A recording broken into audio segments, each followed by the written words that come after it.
The term Roman emperor is a modern one. There was no job description, no selection process, and no agreed title for the men who ruled imperial Rome.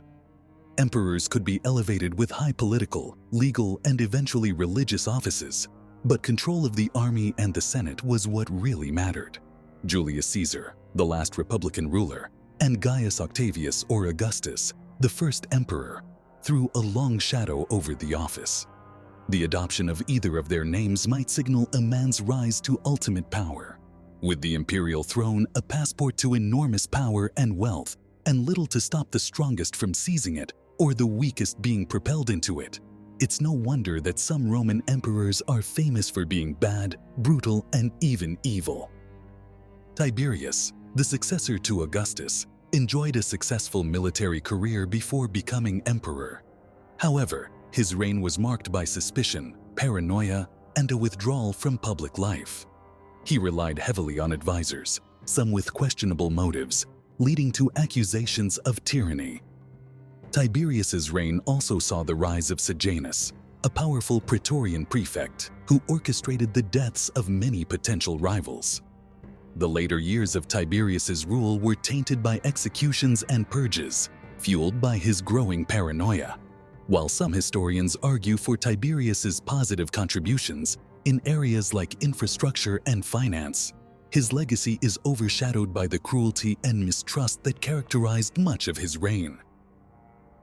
Selected as emperor by his great-uncle Tiberius, Caligula may have ordered his benefactor's suffocation. His accession was popular, but after 7 months an illness seemed to turn little Boots into a monster. He is called a bad emperor main because of reports that he killed at whim and financed himself with legalized looting. He built a 2-mile pontoon bridge just so he could ride his horse across the Bay of Baiae in defiance of a prophecy. The horse, Incitatus, lived in a marble stable, and Caligula may have made him a consul. From AD 40, he started to present himself as a god, while his palace was described as a brothel, among the alleged whores his own sisters. The last straw, after famine and bankruptcy, was a planned move to Egypt to live as a sun god. This triggered his murder in January 41 AD. As with all emperors, the horror stories may be the work of his enemies, but Nero has many to his name. He killed his mother so that he could remarry by divorcing and then executing his first wife. His second wife he kicked to death. His third marriage was to a freed slave, whom he had castrated, calling him by his second wife's name. Personal power was won with indiscriminate execution of enemies and critics, massive tax cuts, and huge public entertainments. When he ordered his secretary to kill him, mistakenly believing the Senate's assassins were on their way, the loudest mourning came from the theater and the arena. The nicest thing said of Commodus was that he was not evil, but so stupid that he allowed wicked friends to take control of his reign. He wasn't short of ego, though. He portrayed himself as Hercules, the mythical Greek hero, in countless statues. His love of the games was such that he fought in them himself, becoming a ridiculous spectacle as he slaughtered ostriches, elephants, and giraffes, and defeated human opponents who dared not beat him. He charged the state a massive fee for each appearance. In 192 AD, he renamed Rome Colonia, Lucia Annia Commodiana. The months of the year, the legions, the fleet, the Senate, the imperial palace, and the citizens of Rome themselves were all named after him. When he was assassinated the following year by his wrestling partner, the names were all changed back.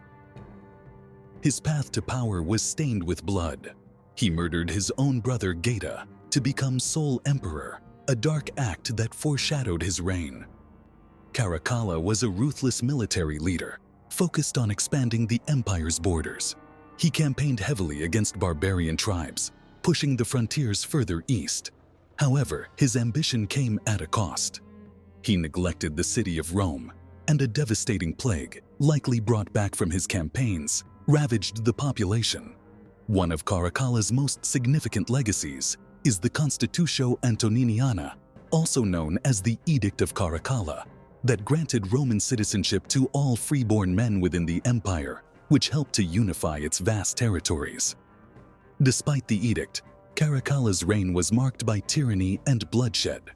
He was a paranoid and impulsive leader, feared by his advisors and subjects alike. Elagabalus, also known as Elagabalus, ascended the throne at a young age after the murder of Caracalla. His reign was notorious for its extravagance, depravity, and cruelty.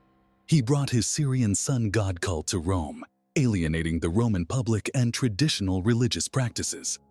Public displays of his hedonism, including lavish feasts and outrageous sexual practices, shocked Roman sensibilities. He appointed unqualified favorites to high positions and alienated the Praetorian Guard, the elite soldiers who protected the emperor. Ultimately, Elagabalus was assassinated by his own Praetorian Guard alongside his mother.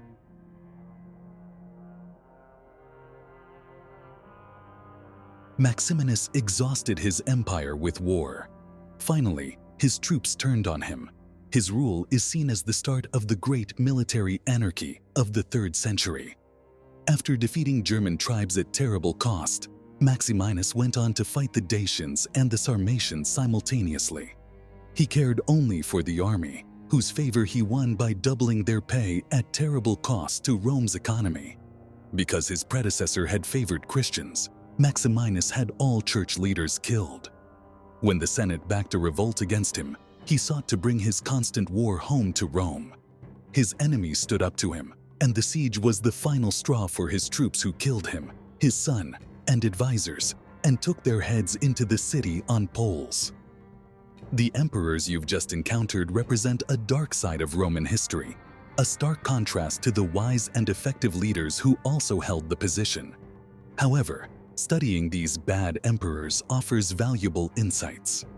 Firstly, their reigns highlight the dangers of unchecked power. Without clear rules of succession, limitations on authority, or strong institutions, emperors could become tyrants. Secondly, these stories remind us of the importance of historical perspective. Many of the accounts we have come from biased sources, written by enemies or seeking to make a point. While the core events are likely true, the details may be exaggerated. Finally, the legacies of these emperors serve as cautionary tales. They show the devastating impact a single individual, fueled by ambition, cruelty, or madness, can have on a society. Understanding these bad emperors allows us to appreciate the good ones even more and to learn from the mistakes of the past. We hope you enjoyed this journey into the dark side of Roman history. If you did, be sure to hit that subscribe button and join the Ancient Stories YouTube channel for more captivating dives into the ancient world. We've got explorations of legendary battles, groundbreaking inventions, and the everyday lives of people from all walks of life. Thanks for watching.